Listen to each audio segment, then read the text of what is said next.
Evening. Before we get started, I want to remind everyone that this meeting is being recorded and participation in this meeting is your consent to be rebroadcasted. The recorded meeting is available on the town's YouTube channel. Roll call, please. Bill Clevenger, Present. Bill Ham, Present. Rich West, Present. Sally Ricciardi. Present. All rise, please, for the Pledge of Allegiance. I pledge Allegiance to the flag of the United States of America and to the republic which stands one nation under God, indivisible, with liberty and justice for all. Thank you. Has everyone had a chance to review the minutes of the excuse me, May 23rd, 2023 meeting? I would make a motion to approve those minutes with the two corrections. Right, they're done, okay. So I move to approve the minutes for the May 23rd, 2023 meeting. Second. And moved by Mr. West and seconded by Mr. Ham. Any discussion? If not, all those in favor signify by saying aye. Aye. Pose same sign. Thank you. Next is the approval of the April financial report. Everyone had a chance to review the financial report. Yes. Yes. I have a motion to accept. It's been Second. moved by Mr. Ham, seconded by Mr. West to accept the April financial report. All those in favor signify by saying aye. Aye. Pose same sign. Next on the agenda is Ordinance 2023-009, an amendment to the ordinance of 2012-003, an ordinance to make the park of town of Culver smoke free.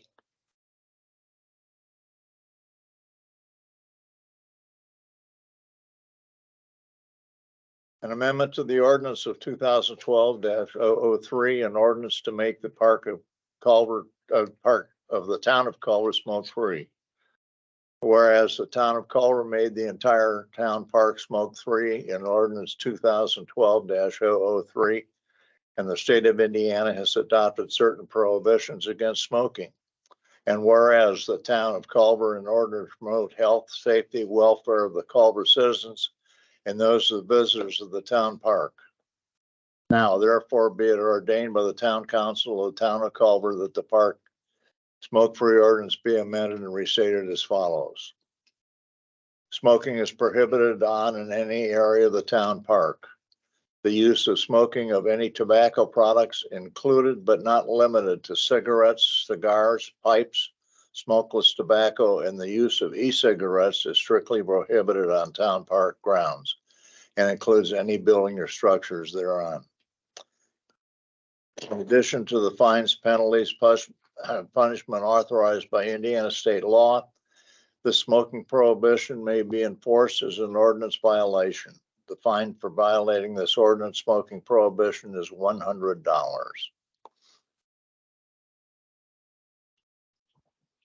Do I have a motion to?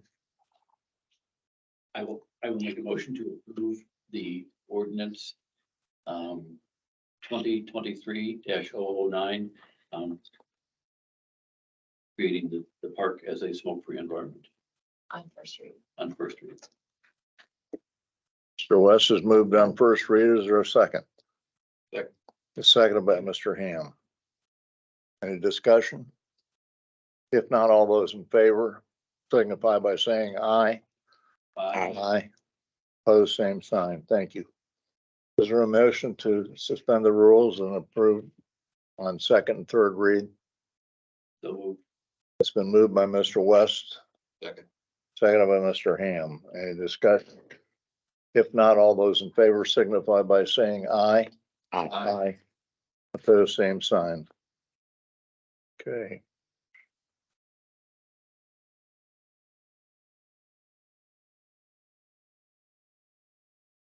Next on the agenda is a handicap parking space request.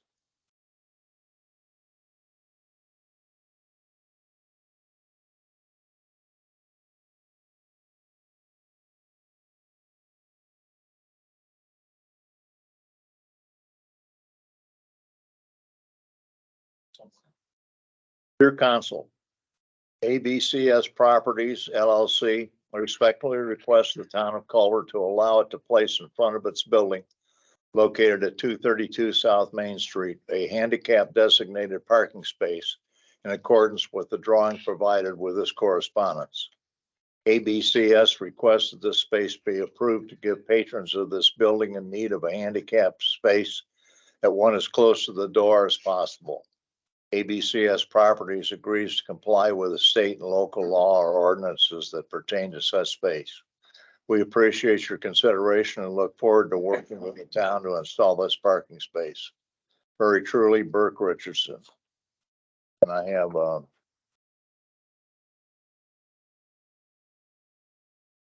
map. I've seen it as well. I'm assuming Okay. that Bill. Rich, have you seen it? Yes, I saw it. Bill? Okay.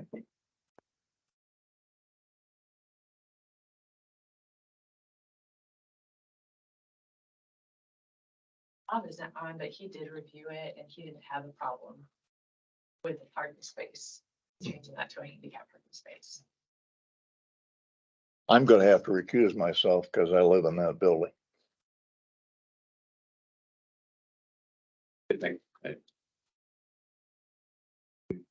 Want a motion to approve it and then have discussion? Do you want to discuss it first?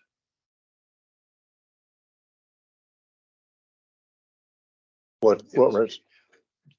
I'd be willing to make a motion to approve it but do we want to have discussion on it before or after the second motion is seconded, assuming it is? I should make a motion to approve it and we'll see if we've got a second. Yeah. Okay, I'd make a motion that we approve the request from Mr. Richardson to add a handicap parking space in front of the Collins building. There is a medical office in that building, and I believe they've just added an additional handicap ramp to facilitate getting people. And the request is to put the parking space at the base of that ramp, as I understand it. So that's my motion to approve the request. it's been moved by Mr. West to approve the request. Is there a second? Second. Second by Mr. Ham. Discussion? Any discussion? I think it's, I mean, I think it makes sense. It's perfectly Yeah. justified. There's a medical clinic there that has patients with access disability issues. So where's the ramp located? Here. it's, I believe it's toward the. It's on southwest Main Street. corner. It'd be It's on near Main the end of the, Street. near the end of the building. Near this end? Yeah, near that corner. Oh, that's where they've been doing all that work. Yes. Yeah. Okay, got it. Jim, do you have any comment? None. Okay. It's been moved and seconded to approve the request. All those in favor signify by saying aye. Aye. Motion passed. 3-0 with one abstention. 3-0 with one abstention.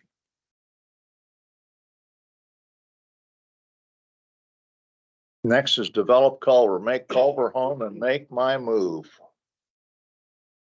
Bill, I got some materials to. Yeah.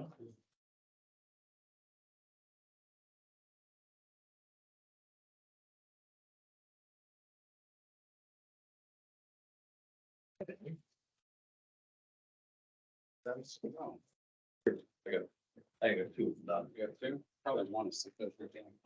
Nothing but right. So Wayne has asked me to keep this brief, so I will do my best.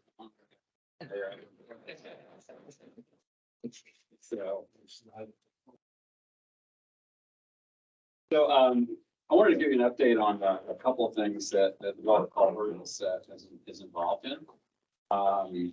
And those are phase 2 study of make Culver home, which is going to conclude this month. And we'll have a full report that we'll share with both the council and TRC. And then an opportunity that came to us this spring from South Bend Alpha Regional Partnership.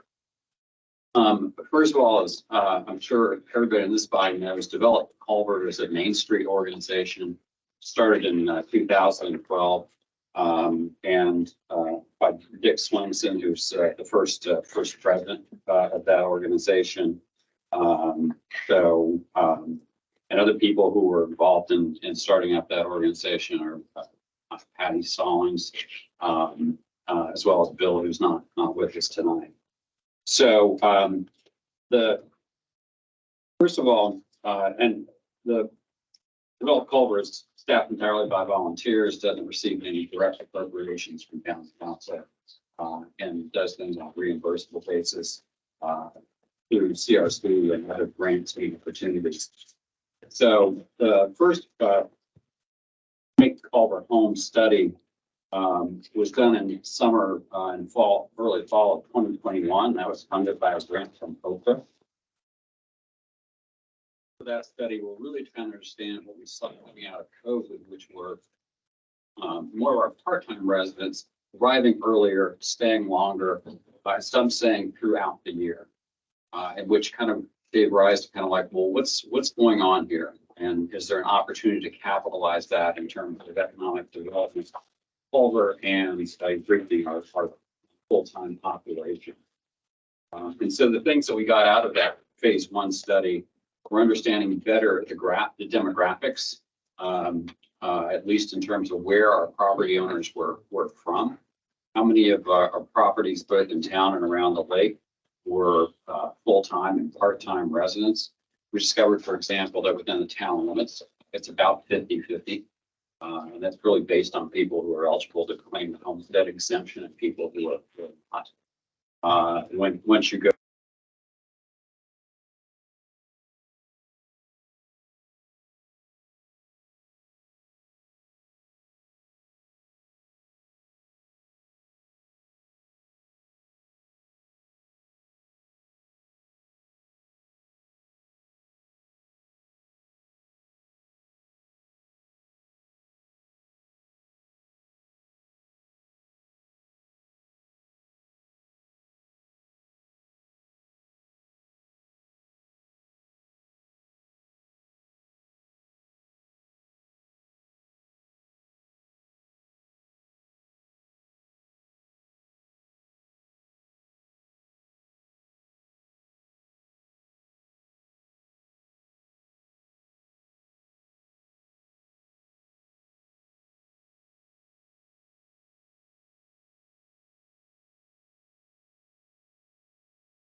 what was lacking, what we should think about. And so if you look on page 2, there is sort of a stoplight chart there of the top 3 opportunities that were identified in that study to both retain and attract residents. The first by a mile was reliable internet and a remote workspace or work hub. On our reliable internet, thanks to the work by this body and CRC and others, we have SURF, and so I'll color that one green. A work hub for individuals and small businesses and nonprofits has been something that has been discussed for a long time.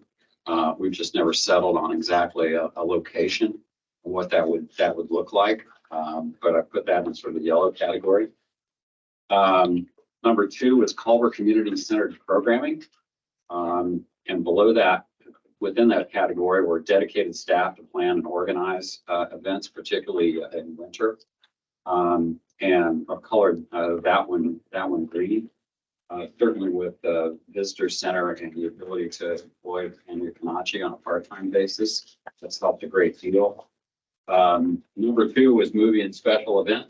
I wish that was some other color but red, but it's not. Gym and fitness center that was open to everybody in the community. A great place to live and have recreation during the warm weather months, but less so during the winter. Got that one light green, as I understand that from Karen Schumann, some of her renovation plans will include allowing members of the public to use the facilities at Culver Community High School. So that's an improvement. More Culver unique events and holidays, both surveys and focus groups identified that people really like stuff like Fall Fest and Cupid's Crawl and Lake Fest. So You know, I think the kind of the orange there is the issue of kind of human resources and bandwidth to do this. And just kind of volunteer burnout, but there's certainly an appetite for those. Just an interesting one I put down there was short local transportation, which was kind of dubbed a golf cart Uber. There's probably a great business opportunity there for somebody, but I've got that in the red category. And then lastly, more affordable residential and commercial space. And affordable, kind of the model was to think about school teachers, people who didn't necessarily have six-figure income and more affordable housing for them. Put that kind of in the yellow category with the promise of the Dunes project coming on. So not there yet, but at least there's something in the works. So that was phase one. What we didn't get to in phase one with the amount of money that we had provided was, okay, so what do we do about this? How do we kind of market and target people in addition to our part-timers, but also others as remote work became more prominent in really almost every area. And that's what phase two was about. CRC funded that effort, which began in February, and I said we'll conclude this month.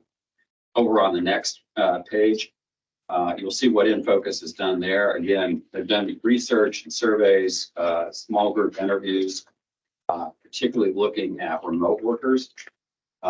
They're preparing some specific recommendations on an eHub pilot program, which may help this body and CRC decide what you all want to do with that. They're also preparing marketing ideas to attract Gen Zs, millennials, then also baby boomers, both those of us who are still actively working and those who have retired, because retirees add to our community, both in terms of economic impact, but also in terms of involvement in volunteer organizations as well as civic life of the community. And then their campaign plans you see below will include a project plan, key activities, outputs, and outcomes, and so on. We'll share that with you when we get it. So related and directly connected to the work that Develop Culver has been doing within Focus, in early spring, the South Bend Elkhart Regional Partnership reached out to Develop Culver. Said that they were working on a pilot program with a company out of Indianapolis called Make My Move. Make My Move was founded in 2020. It's a company that works all over the United States and actually in some areas of the Caribbean as well. And what they do is they try to pair up 100% remote workers who are interested in leaving wherever it is they live now, for largely big cities, and you want to go to someplace else to find either a better climate or a better sense of community, and to essentially sort of you think of it almost like a dating or matchmaking service between families and communities. So the regional partnership wanted to see how this might work for our section of northern Indiana, and they said, they said we have identified South Bend, Elkhart, and Culver as our target communities. And so unless Develop Culver, unless you tell us that you're not at all interested in this, we're putting you into the pilot program and creating a website or landing page for you with Make My Move company. After conversations with the board, decision was sure, let's go ahead and let's see what we can do with this. So a little bit about Make My Move and what they're looking to do. The company's model is that, particularly when they recruit people to any state, and let's focus on Indiana, such as this slide above the nice pictures that you have down there. They're looking to recruit non-Indiana residents only. They don't want to poach from one Indiana town to another. So strictly people who are out of state. To be eligible for this program, you have to be able to work 100% remotely. So it can't be one of those, well, I'm part-time, but I still have to go in sometimes. You have to be able to be 100% remote. Minimum personal income per person is $50,000. Their averages are closer to 100 to 110,000 with their remote workforce. And within 6 months after you sign an agreement with Make My Move saying, I am going to come to this town, you actually have to physically relocate. There are incentive pieces to this, which I'll get to. Part of it is a cash incentive. Most of the incentive, however, is non-cash. Cash piece, Make My Move generally likes to work with around $5,000 total cash. They don't want communities to get into a bidding war with each other. And you have to actually reside in your new location for 12 months to be able to collect the full cash incentive. These numbers are a little dated. They're taken from when I briefed the CRC last month on this program. But Make My Move has facilitated more than 1,000 moves to Indiana so far. And at the top, we did this presentation to CRC. Within this pilot, there are already 9 applications. That number has gone up, including 1 application from a family in Fort Worth, Texas, to relocate to Culver. Below there, from just a screenshot from the Make My Move website, it'll show you some of the Indiana towns. When you go on to these, you can just kind of click to see pictures about the community, write-ups about what it's like there, and then what their incentive package looks like. Culver does have a location now on Make My Move. It is not fully built out because, as you'll see, we are not 100% funded yet. But we already have at least one family who wants to move. Next page, I just have a sample from Noblesville, which is one of the kind of success stories for Make My Move about what their incentive package looked like. And you'll see that most of the incentives, again, are non-cash. They're things in kind, or just getting people connected. Coffee with the mayor. So I don't know, Bill Clevenger, if that's willing to do. But we can, bring our families down to Osborne's at the designated time, and you can introduce them to everybody that they need to know. So, and I'll get to the end of the presentation. I'll give you some idea of the things that we've already got commitments for Culver incentive. So that's actually down below there. On the county piece, part of the regional partnerships pilot program is they will fund $2,500, half of the $5,000 relocation bonus, upfront. So when a new family arrives in Culver or South Bend or Elkhart through this program, they're going to say, welcome to town, here's a check for $2,500. Okay. The second component of that would come after you've stayed 12 months. And last week, NCEDC agreed to fund half of that $2,500. The remaining $1,250 per move would be some form of an ask, which we're not ready to do yet, involving both town council and I think CRC may be able to do something to help with administrative costs to NCEDC to help us run this.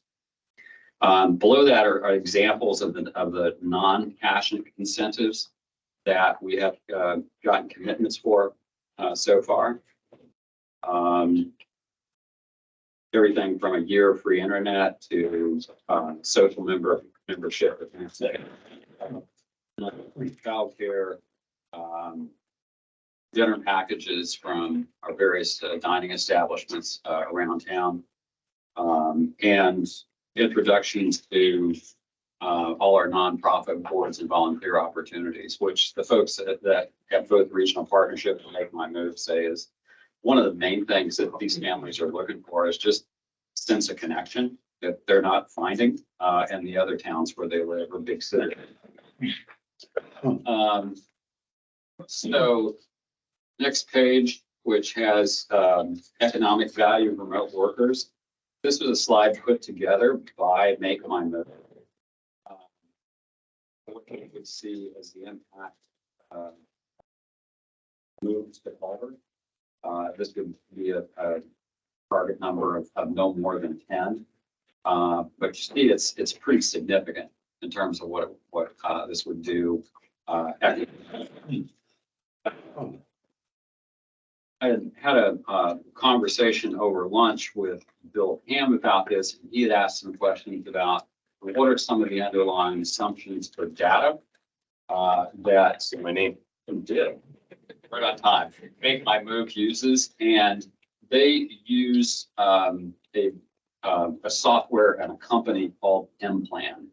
And M-Plan is an economic.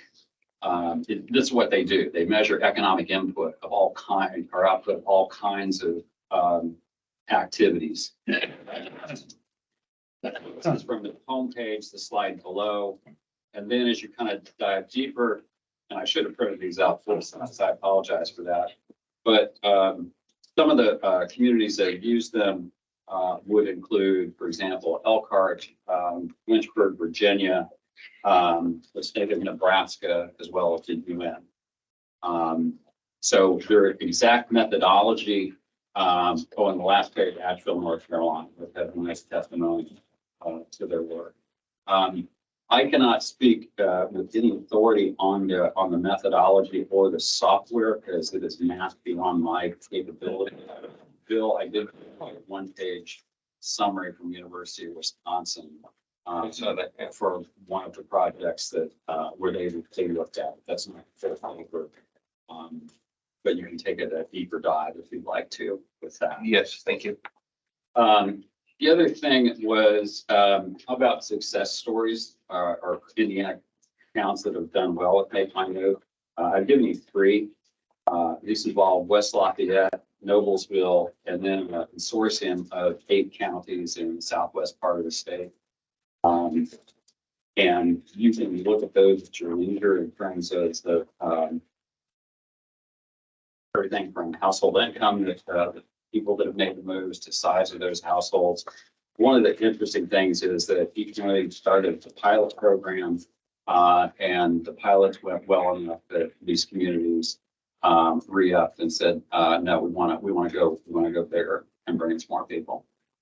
So, so this is just an information brief to you tonight. I think there's probably more conversations to be have about remaining $1,250 bringing families to Culver.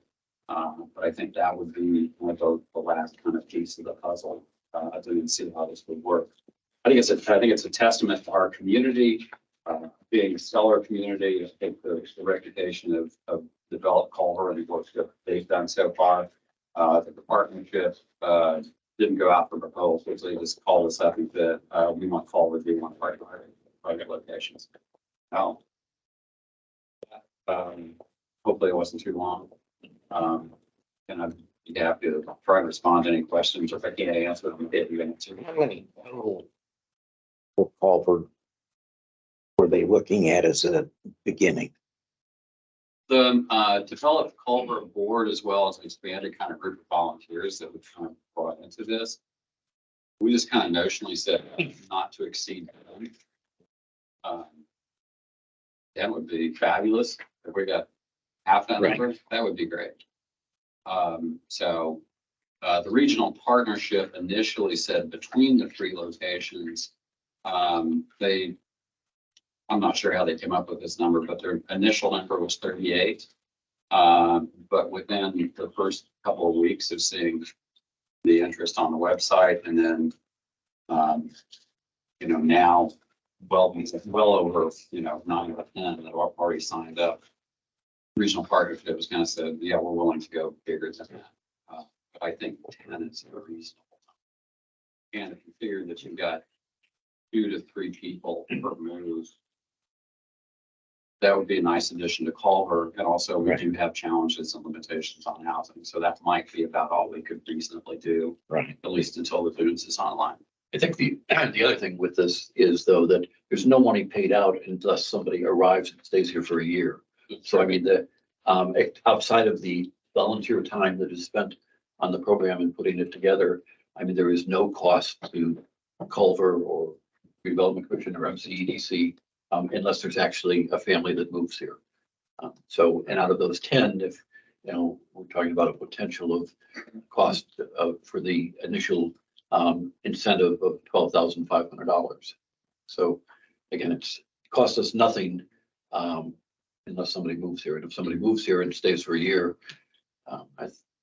presumably we'd recover more than $1,250 from the economic impact of that. Karen Schumann also had a good question, which is, I think fairly common, was like, okay, to be eligible for the program, you have to be 100% remote. But what if you come here and decide, I want to start a brick and mortar business, or, you know, you get hired by Karen to work at Culver Community. And the answer is, that's fine. The point is, you had to be 100% remote when you signed the agreement. And if things change once you're here and you want to, you know, do something else, and you're still here a year from now, great.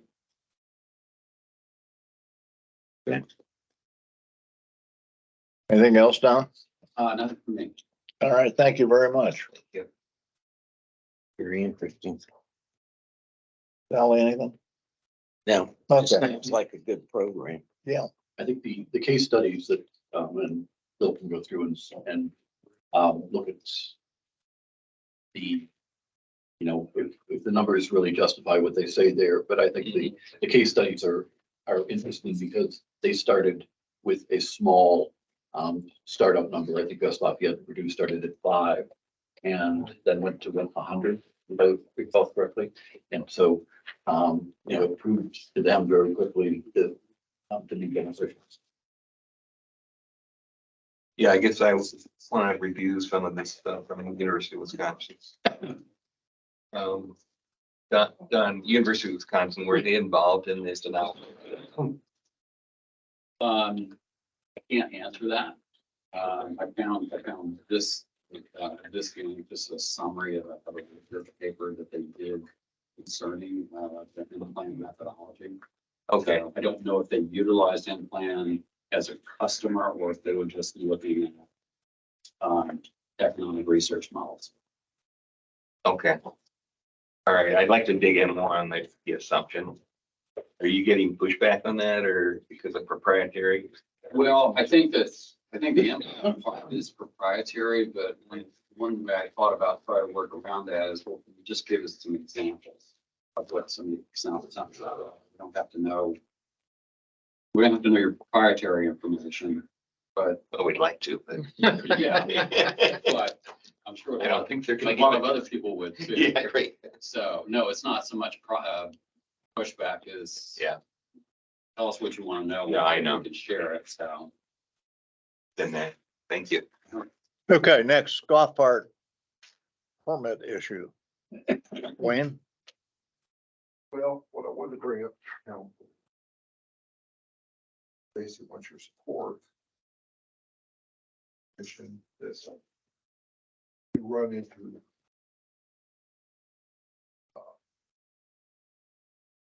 existing problems, issues with the golf cart that we can revoke the permit right on the spot or either the next day or it's not, nobody's gonna go out here and it's all gonna come back to me. Final say. I think we at times run into issues and I think for certain circumstances, permits could be revoked. I don't know if that's something that really needs to be in the ordinance or just authorization, maybe Jim can like on that. Jim, what do you think? Well, I've had this conversation with Wayne, maybe a bit with you, but you have a number of regulations in your golf cart ordinance. And you have violations of provisions of the ordinance are subject to a $150 fine per violation. And if there's three within a period of time, registration can be revoked for that individual or golf cart. I think if, in talking with Wayne and what one of the, first off, I'm not sure that the violation that he's run into, that he would like to address is in the ordinance.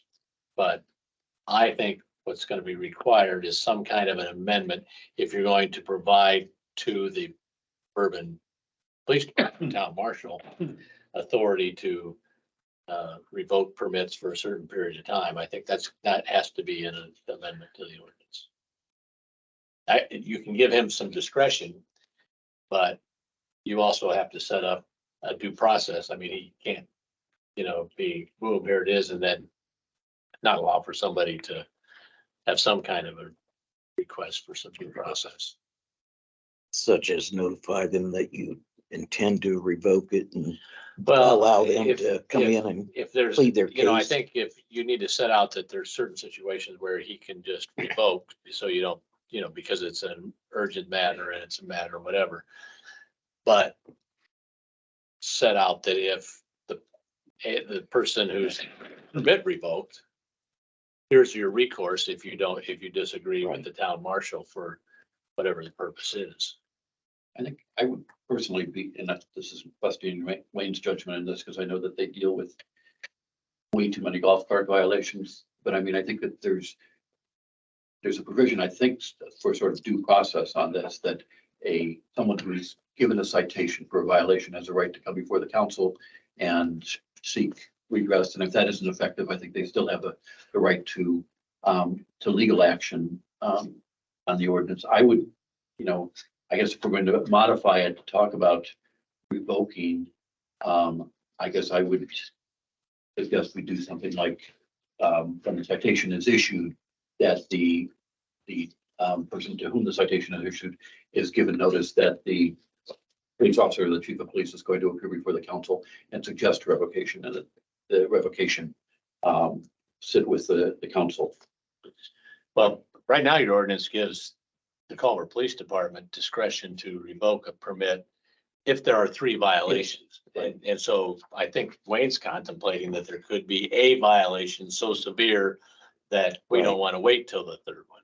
And that's what, If someone doesn't like that, they're gonna be told you have an opportunity to come into. yeah, but I think that needs to be spelled out. Sure. I mean, That's what I'm it means, right now you're saying you can't, right now we're saying he can't revoke a permit unless there's three violations. But and also just, I think as a point of information for the council and also the public involved, without going into too many details, the police department recently wrote a citation for somebody with a fraudulent permit. They had photocopied and duplicated the permit. And so this was not even a legitimate permit that was issued. And they were cited for this, and then, as I understand it, came in the next day and bought a permit or applied for a permit and were given it. I mean, I would think that's a case that I would like to see us review, because I have issues with somebody who would be so bold as to falsify that permit or that license to operate.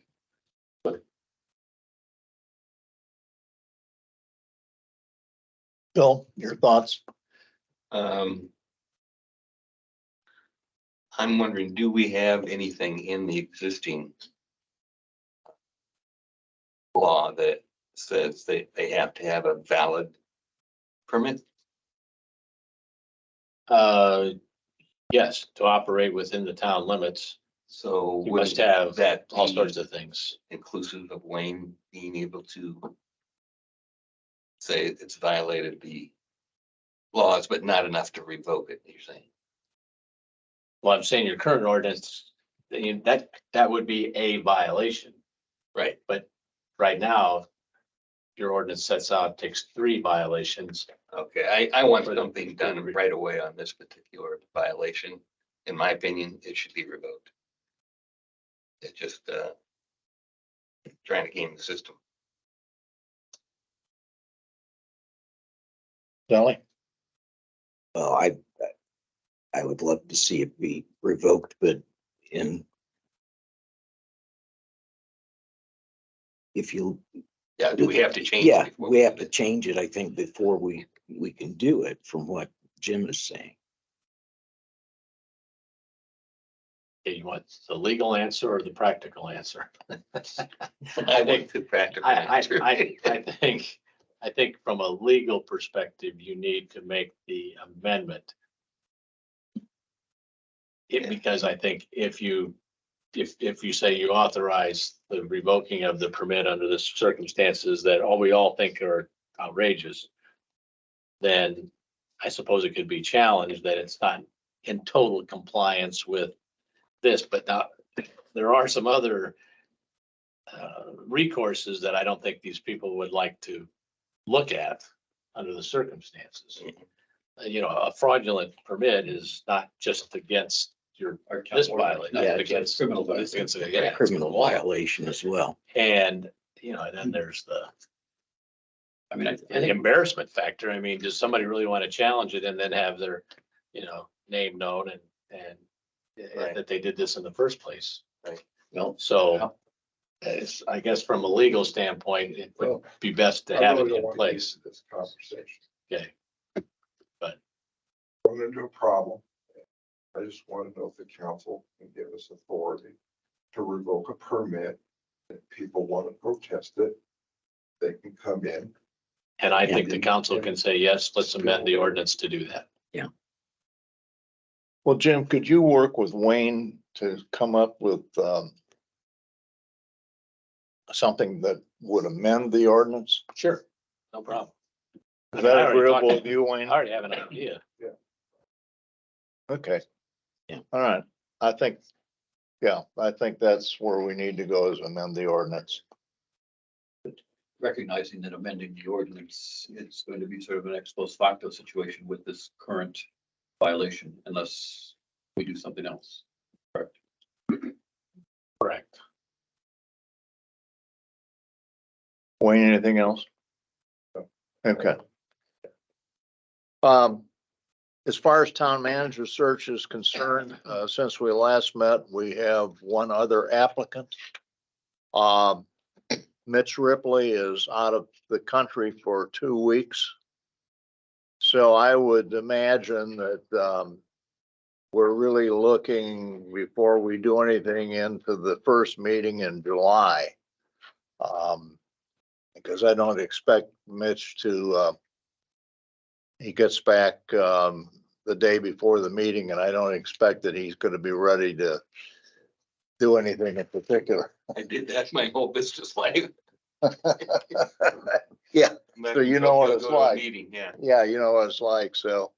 Anyway, we do have one other, we have another advocate. Department heads report, EMS, Wes? Okay, thank you. Terry, fire, Nothing tonight. thank you. Police, Wayne? Yes, sir. In contact with them. I did talk a couple days ago. They gave me another number. I think I spoke to you before about it. I just want to reiterate. Garage full of bicycles. Got a person trying to get a hold of the opportunity to donate them. I saw the town gallery, pediatric, and they take bicycles. Okay. Already donated to them. But I have document already. then they find good homes for them. Can we get a write-off on that? Write-off. Pardon? Do we get a write-off? on No. that? I didn't think so. The bicycles are coming into your possession for one reason or another. It's not items that you purchased and really it would be considered yours. No. But it's kind of like abandoned property Yeah. and, Never claimed or.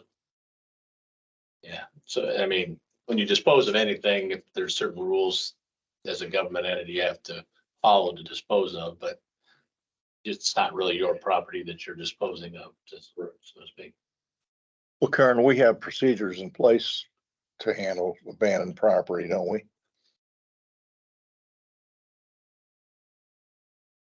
Okay. Now, it looks like what we need is a motion to allow Wayne to follow through on the abandoned property, So moved. i.e. bicycles. Been moved by Mr. Ham, seconded by Mr. West. Any discussion? If not, all those in favor signify by saying aye. Aye. Opposed, same sign. Thank you. Anything else, Wayne? Amber?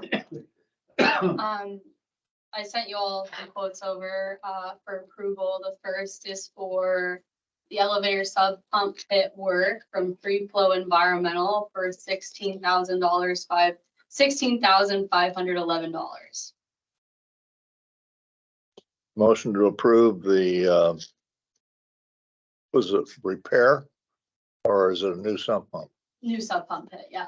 Motion to approve the purchase of a new sump pump for the park. I will move that we approve the proposal for $16,500. Yes. To install a sump pump pit and pump in the elevator pit, the beach lodge. Second. It's been moved by Mr. West, seconded by Mr. Ham. All those in favor signify by saying aye. Aye. Opposed, same sign. I have a second quote here, to, restore the lighthouse, from Creative Custom Finishes for a total of $5,860. And they did the original design, I understand. Yes, Built. her parents built the original lighthouse and she's continuing that stucco work. And she was part of the original build. Motion to approve the renovation of the lighthouse. So moved. It's been moved by Mr. Ham. A second? Second. Second by Ms. Rishardi. All those in favor signify by saying, oh, Just a second, I'm in favor of it, but just for the point of information, there's no warranty or guarantee on this. And Amber has diligently sought out other bids and other people to do it. There is not another vendor that has been found, but I just think it's unfortunate that they won't offer the warranty. I support doing the contract, but I think that's So none of them have offered a warranty. Based on the condition it's in and the uncertainties of what's underneath, no one's gonna provide that. I And understand. that was communicated with me pretty much by every company. So after they see what's underneath, or is there a possibility to at that point negotiate? Yes, yeah, if they discover there is additional work that needs to be done and they're not comfortable. I will say they're obviously the professionals in this Yeah. field. It would be a further discussion, Yeah. but this is Okay. just for that work that's been quoted out. I get it. So it's just something to keep in mind. Yes, absolutely. okay, it's been moved and I believe seconded. All those in favor signify by saying aye. Aye. Approved. Anything else, Amber? I would just like permission for the park department to be in the beach lodge concessions and lifeguards not to be on duty so that we can be closed on Monday, June 19th for our staff appreciation day.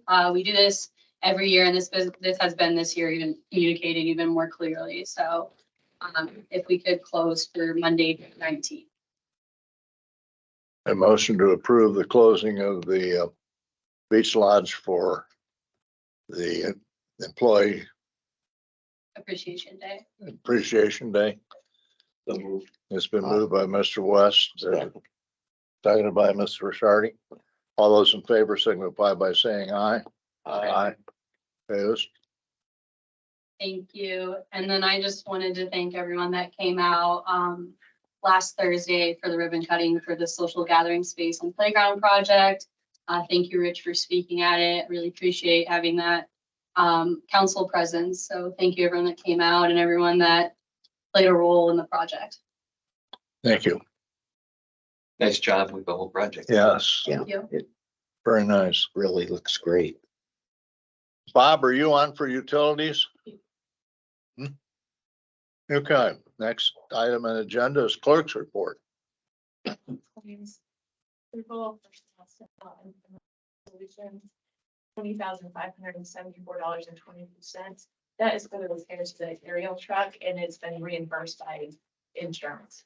So it's a wash. The Marshall County Auditor, $3,863.83, and that is for primary election expenses. Michigan Council of Governments, $3,457.55. That's for payment on the comp plan. In.gov, $3,000, and that's for the new website design. And then Seller Services Incorporated, $5,561.91, and that's for the downtown.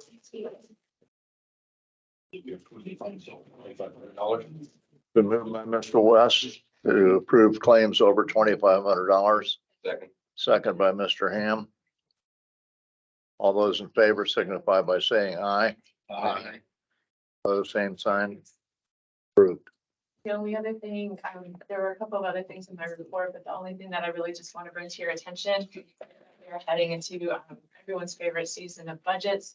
And just mark your calendar. I plan to have the public hearings on that budget on Tuesday, September 26th, so that we can do final passage on October 10th. The budget has to be submitted no later than November 1st. And get it done earlier, and then we can move on to other things. Do you have a time that you want to start budget? I will get to that next week. Okay, all right, thank you. Next meeting? I will get out a plan next week. Oh, okay, thank you. Anything else? No. Okay. Jim, attorney's report. Just a couple follow-ups, on the Culver neighbors for reasonable development versus Culver and the Dunes project. I thought they went well. I interpreted a number of the judge's questions to the attorneys, as being favorable. In the legal world, when the judge questions, is the case ripe, it kind of suggests that the plaintiffs are premature in bringing the case. When they talk about standing, it suggests, do you really have a standing? Are you in a position where you can even really bring this case? And I thought that those were both favorable on our side. I was hopeful for an early decision, still hopeful, haven't got one yet. So as soon as that comes out, we'll certainly let you know status of that. And we're still kind of treading water on going forward with the TIF part of all of that until we are a little more comfortable that we're not going to have some injunction filed against us. Okay. I'm meeting with Karen after the meeting, just briefly to pick up some additional documents to complete the transcript of the judicial review petitions on the Lofts project, both at the BZA, from the BZA decision and from the Plan Commission decision. There is a hearing that's been scheduled for August 22nd at 9 a.m. to, I guess, review all the briefs that will have been submitted by that time and the judge to make a further determination. So that's where we are on that matter. And that's all I have, Mr. President. Thank you, Jim. Anyone in the room here for utility shut off or ordinance violation? Anyone on the line?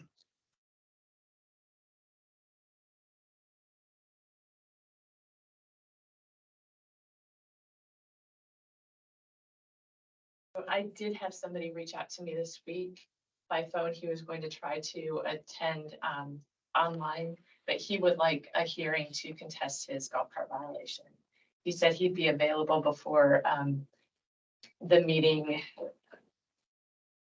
prior to the June 27th meeting or the July 11th meeting.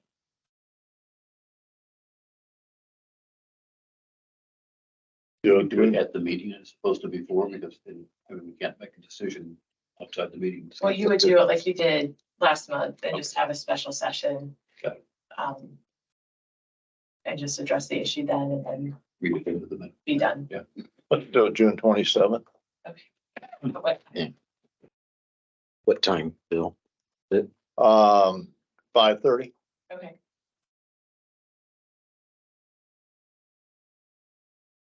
I will communicate that with them. All right, thank you very much, Karen. Citizen input, anyone in the room for citizen input? Yes, Don. Yeah, I want to, first of all, thank Bob Porter for installing the stop for pedestrian signs. Walks. I'd also like to suggest to the council that you all consider 3 additional locations for signs that are both high pedestrian areas, but also don't have a stop sign currently. That would be Lakeshore and State by the intersection by the fire department. Main Street in Washington, which is the intersection there with the library and BP. And then Main Street in Madison, the intersection there between 120 South Main and Lucretia. I believe that the one at State Street and Main was removed because the fire trucks couldn't make the turn without running over it and damaging the trucks. Although it'd be a great place, it's impossible. We put those up by ordinance. So. Do we put those up by ordinance? Yeah, you have to have an ordinance. for That's directional.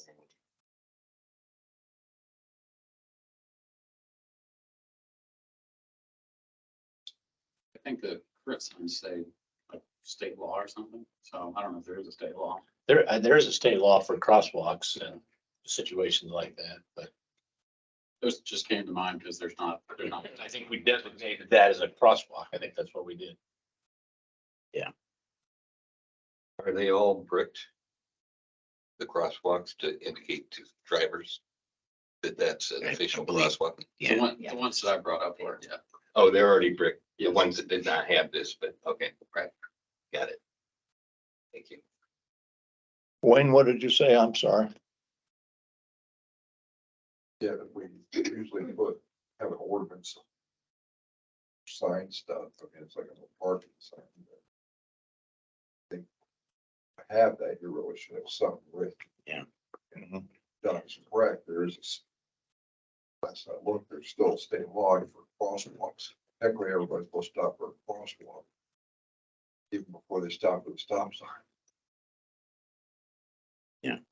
I'm wondering if the one at Madison and Maine would have the same problem that with semis, delivery trucks trying to make a turn. Yeah, They already do. They do. Yeah. Because it's tight there as it stands now. Most all somebody's had turn problem. Yeah.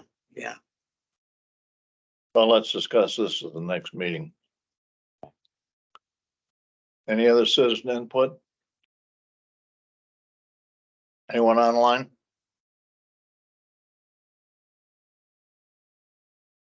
Council issues and actions. Mr. West, Nothing. Mr. Shardy. I don't have anything. I just have one thing, just want to ask Karen a question. When are we going to have an opportunity to review the rate study for water and, When would you like to do that? can we do that next meeting? Would that give you enough Let time? me get a hold of Jeff and see if he. Okay.